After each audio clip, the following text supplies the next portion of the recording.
This episode, 5 habits that can supercharge your business for 2022. In this episode, the Handyman Pros give 5 tips for supercharging your business. Welcome to the Handyman Pros radio show. Home improvement and maintenance tips from the pros. Thanks for listening to another edition of the Handyman Pros radio show, where our goal is to help save you time, money, and aggravation on your home maintenance and repair. This edition is entitled 5 Habits That Can Supercharge Your Business. To help me explain, I am here with my ever-cheerful co-host and old buddy, John. Johnny, tell me some stories. Tell me some stories, John. Tell me a story about this week. Well, let me just say that over Christmas, let's see, as the old country song says, that Christmas tree ain't the only thing getting lit this year. So it was a little bit of a recovery. Oh, so. Nice. Nice. Yes. And everybody knows we record these maybe a week or so out, but so we just got through with Christmas, which is great.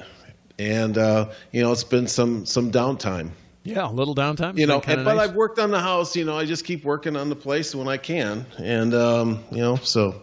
Johnny, your house is a never-ending project, like everybody's house. I think we're all in that boat, right? Not me. So, yeah. The joys of living in a small home. That's what I can say. So anyway, so we were talking about doing our shows, and so we decided we were going to help out the handyman out there. We wanted to give you 5 ideas or 5 tips that will supercharge your business for 2022. These are things that might seem kind of simple, but John and I tend to dive into things very deeply. So, Johnny, you want to start us off?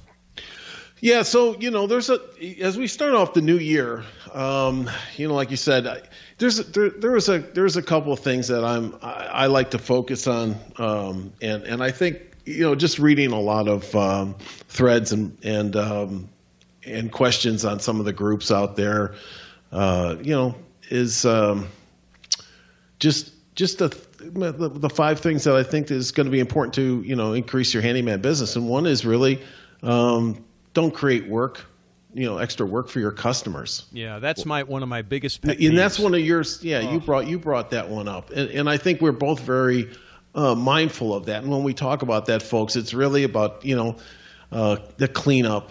When you leave, you're leaving it better than you found it. People really appreciate you. Everybody appreciates those kind of things. Yeah, but it really is. The contractor business, we're going to refer to it more, not so much as the handyman business, but the contractor business is fraught with a lot of operators that really they literally create jobs for their customers. Additional jobs. It can be anything from having trash to throw out to having to vacuum or clean up, or leaving a hole in a wall that now has to be repaired by somebody else. And these are just things. It's like, what are you thinking? Why would you do that? Why would you not leave the place better than when you started? Right? Nobody's going to refer you if you make a mess or you don't solve the problem. And if you create new problems, it's just not so good. Right? Yeah. I mean, anything else to add on that one, John? That one just gets me every time because I see it so often. Yeah. Well, what gets me, and I've mentioned on the show before, but it's worth noting is, during cleanup, one of the things is that I had some folks over here painting my house. I don't paint my own house. It's like, no, I'm not getting up 40 feet on ladders anymore. That's over with. But, just they leave, water bottles everywhere. I'm still finding water bottles, like underneath my deck, in the bushes. It's like, really, guys? It's aggravating, actually. Yeah, it's just I call it the slight edge. Yeah, I call it the slight edge, right? I mean, a horse that wins the Kentucky Derby by a nose wins a whole lot more money than the horse that doesn't. Right. It's just the slight edge. It's that slight edge. Don't create work. Don't create problems for your customers. Just don't do it. It's if you think you're going to cause a problem, then don't do the job. I would tell you go that far. So anyway, that's tip number 1, by the way. Yep. Is it not? And that'll supercharge your business because people will give you referrals if you do that. You know, if you really care about the customer's home and you do the kinds of things, it'll really supercharge your business. It really will. You'll develop a referral network, and people will gloat about you. And you'll basically set your own price too. So, blah blah blah, right? Blah blah. Well, blah. it's more than just that. I mean, it is very, very important because we get, we see a lot of how much should I charge type of questions out there. You're kind of you're kind of in charge of your own destiny at that point. And if you act professional and everything and clean up, and that, you're like Larry was just mentioning, you're going to get a lot of referrals and you're going to be writing your own ticket. Pretty much, yeah, within reason. Mm-hmm. Right. So there's that. So tip number 2, John. Work on communication skills. We did. I think we did an episode on this, but it's worth noting that as we roll into the new year, at least for me, it's now to put my schedule back together and start to communicate with people in a timely and effective manner, so they know my schedule, when I'm going to be there, and the rest of that. Yeah, and that goes for when I say communication skills, I'm talking about every time you interact with a customer, from setting the initial appointment to talking to the people initially, and even if you don't talk to them either by email or whatever, but ask a series of questions, find out when they want you, what are they thinking about price, what's the scope of work, what sort of, what are some of the things that go on, work on those communication skills, help yourself when it comes to getting the information on the job, right? Because having proper information will make all the difference when you actually go to do the job. And sometimes you end up, solving problems that they didn't even know they had, and that, really helps. So, one other point on that, Larry, and that's a great one, is that, but the first conversation you have with people is probably one of the most important conversations you're going to have, because you're going to say things, you're going to hear things that you need to internalize. And you're going to be prepared to say things. And once you say things, you're not going to be able to change them, right? Yep. So you need to be very careful on those first conversations, but they're also the ones where it's your time to ask questions. Right. Exactly. Yeah, exactly. What are you, and find out what their expectations are. Yep. Really work on those kinds of things, because we've all had, we have our good customers, we have our bad customers, or not bad customers, but we have our better customers and our other customers, and a lot of it's just how you set the stage, right? It's just like anything, you have to be very, very clear and have a good understanding of what types of projects are going on and what their time frames are and all of that kind of thing that go in. One of these days, John, we probably should write up a whole, we'll call it a cheat sheet on the questions to ask, and maybe we'll publish that one of these days. Right. But there's just a whole series of questions that you should just have that just should roll off your tongue easily, so that you can find out and really dive deep into what that customer wants, what their goals are, work. And it all has to do with just, don't assume, I guess I want to say, right? Don't assume is what it is, but find out exactly what they want. So, yep, that's tip number 2, right, John? Work on the old communication skills. Yep, that's absolutely right. And the third one is, and the one that I'm looking at some of, once again, some of the boards, and that, it's stocking pieces and parts, so that when you show up, you have the right inventory. And I'm not talking about expensive inventory, okay? But the little pieces and parts that really make a job go smooth. Like, for instance, additional supply lines for underneath sinks, okay? Plumbing is a bane, John. Yeah, if you don't have those and you have to run out and get them, just think what that just did to the the time it took you to do that job. Yeah, I'm a big believer in having, a lot of I call them just the job things you need: screws, caulk. Caulk is one of my big ones. You got to have multiple types of caulk, because nobody thinks about it, right? But you've got to have it. Plumbing issues for me are always, they drive me crazy because there's so many parts. But we always, I've got shark bite things on my truck, and I've got compression fittings on my truck, and things like that. It's all exactly, and that's what I was going to say. Especially when I was doing all those plumbing jobs, for whatever the reason, I'm running into bad shutoff valves, and and those compression fittings aren't that expensive, and they're pretty standard. And just buy buy about 4 of them, keep them in your truck. Same way with the supply lines, and then you're pretty good to go when you're changing faucets or you're working on somebody's sink.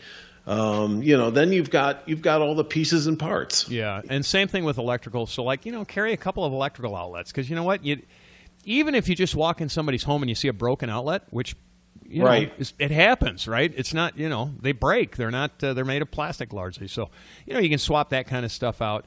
I guess part of it, John, is this is a bit of this is pre-planning of your job, right? So this lends into itself on working on your communication skills. If you know you're going into somebody's house, you've got a big to-do list.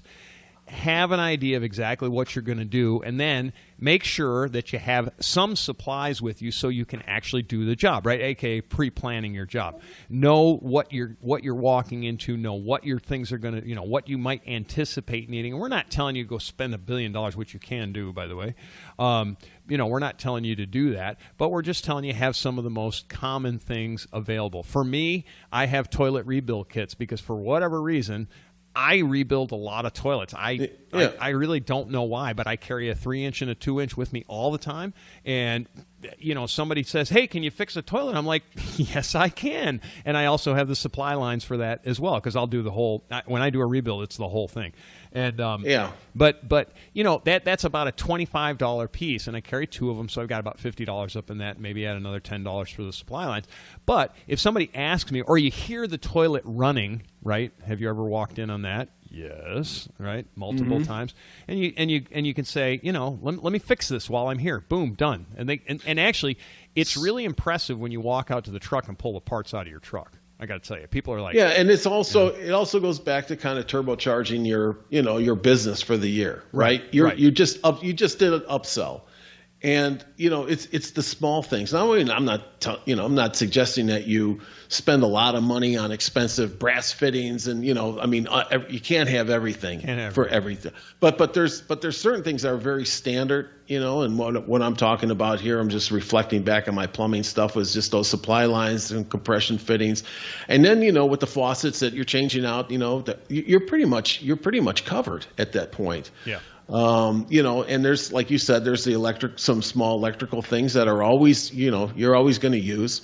And it's really nice to be able to say, man, I'm not going to have to go back to the store in the middle of this job, with an unexpected something. So anyways, that really is going to help. That adds a lot of money back into your pocket. Plus, your point of just upselling. Yeah. So. And your customers really appreciate it. They really actually do. They like that idea that a guy comes prepared, right? I mean, think about it. That's what you like. That's what I like. I like somebody that comes prepared. So, with that, Johnny, number 4. This one we talk about quite a lot. Yeah, and that's your professional appearance, and the way you carry yourself, I think, is really important. We talk about this a lot, but I reflect back on. I think there's a commercial out there where the guy shows up and he's got the hat on that says he's a plumber, and he takes the hat off and he's a garage door guy, or whatever it is. It's kind of like if you want to be paid, and once again, this goes back to that question about what you're charging for the job. If you want to be paid well, you should look the part too. Okay. Absolutely, and you don't have to spend a ton of money on this. No. Stuff. This isn't. We're not asking you to get a suit. We're not asking anything like that. But look job appropriate, right? So. Right. Don't show up in torn jeans unless the job is one that is, a heavy dirt job or something like that. That might be a little different, but be appropriate for the job itself. Different jobs, different appearance, but show up and be professional in appearance. And I always carry a couple sets of clothes with me because certain jobs I don't want to do in better clothes, right? I do too. Yeah, I do too. And I'll tell you, I carry a couple different shirts because it's one of the things that I always the first impressions. You only have one chance to make a first impression, right? Yep. So you're out there, and if you go out to estimate a job or take a look at a job, you always want to be in a clean shirt, nice shirt, They're not expecting you to show up in a tuxedo. No. But they don't want anybody that's just been rolling around in the ditch all day either. So. So you need, if you look good and everything. People, any of us, we all make that an assumption, that predicate on, when somebody's looking good, it's you feel better about the whole thing. Right. And I do want to just throw out one little tip here on doing a logo. Like if you have a logo for your business. Folks, you can go to multiple print-on-demand sites. I'm going to use one, which is Vistaprint, which I've used. I've had good luck. You can have a shirt made for about $15 that has your logo on it and all your contact information. You actually can design it online, but it's about $15. It can be money well spent. And there's plenty, and you can buy them one at a time. You don't have to buy 100 in a run. Right. So, keep that in the back of your head too. If you have a logo or you have a business name that you want to get out there, we're not talking big dollars. Plus, it is, we write it off in the business. It's part of the job. It's part of the job. Part of the job. Yeah. Get a nice, get a nice looking, get a nice hat. You got to, folks. The big companies have uniforms for a reason. They do. It's called uniformity. So you want to look your the part and right. And represent your company. Even it's just you, but hey, it's you. So. And our fifth tip, John, is one of my favorites because I am just a geek, if you want to call it that. Yeah, it is. It is with me too, and I kind of got in this habit at the end of the day of doing all this, and that's like doing my accounting. Yep. I don't like the one thing I hate is when my paperwork piles up, and ever since I was a sales guy, every sales guy out there that's listening to me, what's the biggest thing salespeople hate? Paperwork. Yep. So, but in this case, if you're going to run a business, you have to know your numbers. That's right. You That's have to know your numbers. And that's right. So you have to keep your books up. There's plenty. We did a show on using Wave, but there's QuickBooks, there's Wave. There's all kinds of things that will help you really expedite the process. There's FreshBooks. There's a bunch of different software options for you to help keep your books up. But you want to know, at the end of the day, how much did you make? How much did you spend? What did you spend it on? And, what's your overhead and all those kinds of things? Because that's the language of business. And if you're going to be in business, you need to be up on your numbers, and you need to know. No guesswork here. This is not guesswork. You should know to the penny what you spend every single month.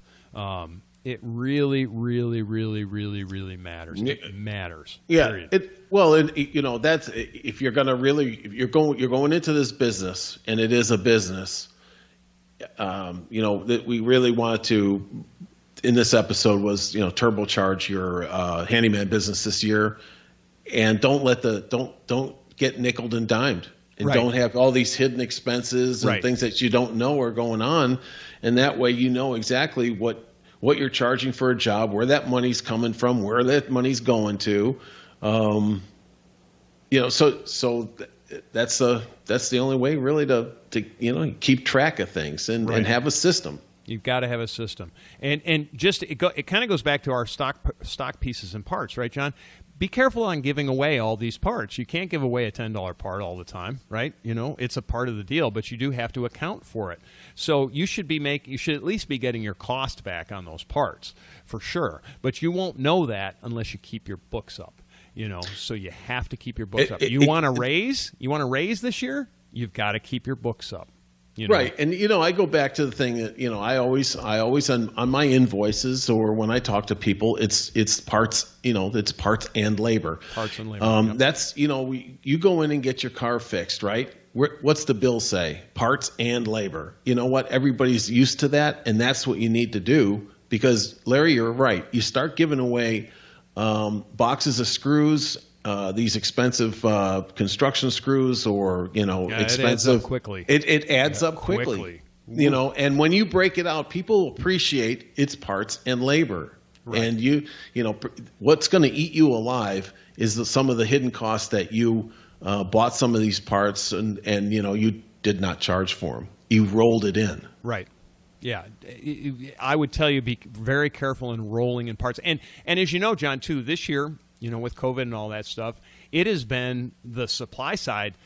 We don't know what pricing really is going to be. I mean, we can assume, but we could be way off. I mean, I know I was way off on a couple of times. Like, whoa, I was way off. Well, for instance, is that here goes lumber prices up again now. Yep. And we did some shows on this before, but some of the contractors out there that had gone out and quoted jobs, and lumber just really bit them in the rear because here's the quote, right, and lumber just screamed through the roof by the time they got going on that job. So you have to be very careful of that. Yeah, yep, very much so. So, all right, John, that's 5 great tips that we just gave. Fantastic, Larry. That will supercharge your business for 2022. John, my understanding is you got supercharged the other night when that spaceship landed. Didn't you? You were taking that bad boy apart, and didn't you touch the wrong terminals? Supercharged on Christmas. That's what I heard. That's what I heard. I heard you got a little super juiced. I mean, supercharged. Whatever. Anyway. All right, folks. If you enjoy the Handyman Pros radio show, please tell your friends and neighbors. We would really appreciate it. Send them the link. Tell them that these two guys, sometimes every once in a while, they have pretty good ideas. You can send us emails, questions at handymanprosradioshow.com. You can join us on Facebook at Handyman Pros and follow us on Twitter as well at Handyman Radio. We want to thank you for listening. We'll see you next week on the Handyman Pros radio show.